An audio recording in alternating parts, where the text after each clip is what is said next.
Joining us now is John Dickerson, co-host of CBS This Morning and filling in as moderator of Face the Nation. John, good to see you. And we've seen both President Donald Trump and former President Barack Obama here this week. What does that say about how critical our races in Florida are viewed around the country? Well, it says they're quite critical, but then, of course, we always know that Florida matters and is important, but it's not only important. I mean, you got House races that are interesting and important that'll be a part of whether the Democrats take back the House. There's a marquee Senate race, of course, and then, of course, the governor's race there is fascinating and has gotten a lot of national attention. And so they're all interesting in their own right, and then everybody pays attention to Florida because it's so crucial in the presidential race that will be coming up within 2020. Everybody wants to know what the state looks like, what works in the state, what doesn't, what the electorate there cares about. And so everything that happens on Tuesday night will set the table for conversations about the election of 2020.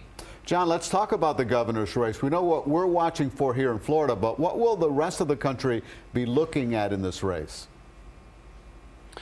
Well, I think it'll be looking for, certainly turnout, what the nature of the turnout is, whether the African-American turnout is particularly up or not, and whether the Trump constituency one of the things I would do is I'd say, okay, how did the Trump vote look in 2016? And is DeSantis mapping, is he following and getting the same kind of Trump vote? It's a question I'm going to be looking at all over the country, because one of the things we know that happened to President Obama, for example, is he had a transformational election in 2008, just as Ronald Reagan did in 1980. And then both of them faced big losses in the congressional elections of 1982 and 2010. So you have these and President Trump is a transformational president. He has reshaped the Republican Party completely in his image. And is that transferring to other candidates, particularly somebody like DeSantis, who has run in the Trump mold? Does the electorate reward behaving like Donald Trump, or does it show the kind of split that we've seen in those previous two presidencies I talked about? So that's one of the things that I'll be looking for, and across all the races in Florida on election night.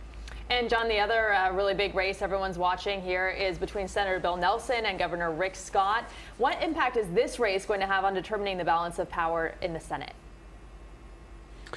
Well, of course, if Nelson loses, then the Democratic chances of taking control of the Senate, which are already quite slim, would get down to being slim to the point of vanishing. Democrats need to take 2 seats, and they need to hold all the seats they have. And the Nelson's in one of those places where if they lose a seat, then obviously the Democrats have to win even more. And there aren't a lot of pickup opportunities for Democrats in the Senate map that they're faced with in this election year.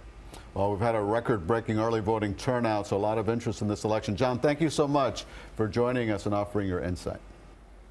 And join John Dickerson for Face the Nation. He's in for Margaret Brennan, who is on maternity leave. He'll be looking at all the key midterm races Sunday morning at 8:30.